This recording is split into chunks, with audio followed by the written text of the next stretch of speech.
नमस्कार मित्रांनो, आपल्या सगळ्यांचं स्वागत आहे आमच्या शेती एक शेती या यूट्यूब चॅनलमध्ये. मित्रांनो, माझी बहीण लाडकी योजनेअंतर्गत ऑनलाईन फॉर्म सुरू झालेले आहेत आणि यावरती आपण ऑनलाईन फॉर्म कसा भरावा याबाबत चॅनलवरती थोड्या वेळामध्ये व्हिडिओ आपला येणार आहे. तिथे जाऊन आपण तो पाहू शकता आणि ऑनलाईन फॉर्म भरून घ्या. परंतु फॉर्म भरताना कागदपत्राच्या अडचणी येऊ नयेत म्हणून आपण हा व्हिडिओ अगोदर घेऊन आलेलो आहोत आणि हा व्हिडिओ बघून कागदपत्र जुळवाजुळव करून ठेवा, जेणेकरून फॉर्म भरताना आपल्याला कसल्याही पद्धतीचा व्यत्यय येणार नाही, कसल्याही पद्धतीची अडचण येणार नाही. तर मित्रांनो, फॉर्म भरताना तुम्हाला फक्त 4 महत्त्वाच्या कागदपत्रांची गरज आहे.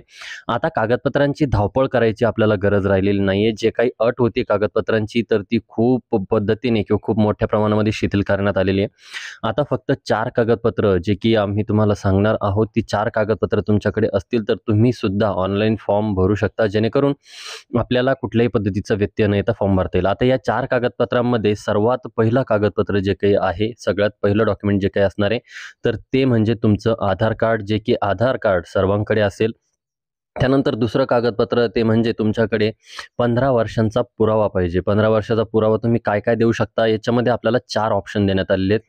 4 ऑप्शन कोणते आहेत? पहिला ऑप्शन आहे त्यामध्ये डोमिसाइल सर्टिफिकेट आपण देऊ शकता. जे नसेल तर तुम्ही शाळा सोडल्याचा दाखला देऊ शकता. तोही नसेल तर तुमच्याकडे तुमचा जन्माचा दाखला सुद्धा तुम्ही देऊ शकता आणि तुमच्याकडे जन्माचा दाखलाही नसेल तर तुम्ही मतदान कार्ड सुद्धा त्या ठिकाणी देऊ शकता. तर अशा प्रकारे ही कागदपत्रे 15 वर्षाचा पुरावा म्हणून आपण या ठिकाणी देऊ शकता. आणि हे कागदपत्रे सुद्धा नसतील तर तुमच्याकडे 15 वर्षापूर्वीचं राशन कार्ड असेल तर ते राशन कार्ड सुद्धा तुम्ही देऊ शकता. मग त्यामध्ये 2 कलरचे चालतात, एक तर पिवळ्या कलरचं किंवा केशरी कलरचं राशन कार्ड चालतं. 5 कागदपत्रांपैकी तुम्हाला एक कोणतंही कागदपत्र या ठिकाणी लागणार आहे. लक्षात ठेवा, हे तुमचे 2 कागदपत्र झाली. त्यानंतर तिसरं कागदपत्र लागणार आहे ते म्हणजे तुमचा उत्पन्नाचा दाखला. आता उत्पन्नाच्या दाखल्याला सुद्धा एक ऑप्शनल मध्ये डॉक्युमेंट देण्यात आलेले आहे. उत्पन्नाचा दाखला आपल्याकडे काढायची गरज नाही आहे. तुमच्याकडे पिवळे किंवा केशरी राशन कार्ड असेल तर तुमचं ते रेशन कार्ड सुद्धा चालणार आहे. म्हणजेच तिसरं डॉक्युमेंट आहे रेशन कार्ड आणि पिवळं रेशन कार्ड ज्यांच्याकडे नसेल त्यांना उत्पन्नाचा दाखला आपला लागणार आहे.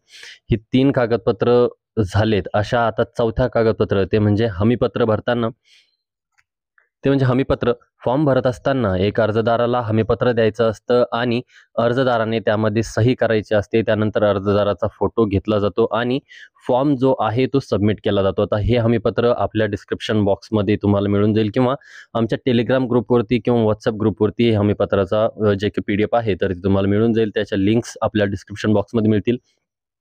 याचा लाईव्ह व्हिडिओ आपण बनवणार आहोत, जो की आपल्या चॅनलवरती जाऊन आपण बघू शकता. ऑनलाईन फॉर्म कसा भरायचा तो व्हिडिओ बघा, कागदपत्रे चेक करा, सर्व व्हिडिओ फॉर्म कसा भरतात ते पहा आणि त्यानंतर आपला फॉर्म भरून घ्या. कुठेही स्किप करू नका. ही 4 कागदपत्र जी आम्ही तुम्हाला सांगितली आहेत ती कागदपत्र लवकरात लवकर घेऊन तुम्ही फॉर्म भरू शकता. अर्ज सुरू झालेले आहेत. जास्त करून रात्रीचा फॉर्म भरा, म्हणजे काय होईल, सर्व्हर प्रॉब्लेम आपल्याला येणार नाही. आत्ता जर तुम्ही बघितलं तर आता पूर्णपणे सर्व्हर डाऊन आहे, ॲप चालत नाही, तर काळजी करू नका. थोड्या वेळामध्ये सर्व्हर लोड होत असतं, त्यामुळे हळूवार ॲप चालेल. नंतर भरपूर जण विचारणा करत होते की वेबसाईट येईल काय, तर त्याबद्दल अजून काहीही अपडेट आलं नाही. अपडेट जर आलं, वेबसाईट जर आली तर वेबसाईटवरती कसा फॉर्म भरायचा असतो ते सुद्धा आपण आपल्या चॅनलच्या माध्यमातून लवकरच घेऊन येऊ. त्याकरता चॅनलला सबस्क्राईब करून ठेवा, जेणेकरून तुम्हाला नवीन माहिती मिळत राहील. त्याचबरोबर मित्रांनो, ही जी काही योजना आहे तर ही पहिले घ्या या तत्वावरती बसत नाहीये. जितके काही फॉर्म येणार आहेत, जितके फॉर्म ग्राह्य राहणार आहेत, जितके पात्र होणार आहेत त्या सगळ्यांना या योजनेचा लाभ मिळणार आहे. त्याकरता घाई करू नका. बरेच दिवस आपल्याकडे फॉर्म भरायला आहेत. जर वेबसाईट किंवा ॲप आपली जी चालत नसेल तर थोडा वेळ घ्या, थोडा धीरानं घ्या. त्यानंतर व्यवस्थित आपला फॉर्म भरून द्या. कुठल्याही पद्धतीची घाई गडबड करू नका. भेटूया नवीन व्हिडिओशी. तोपर्यंत धन्यवाद मित्रांनो.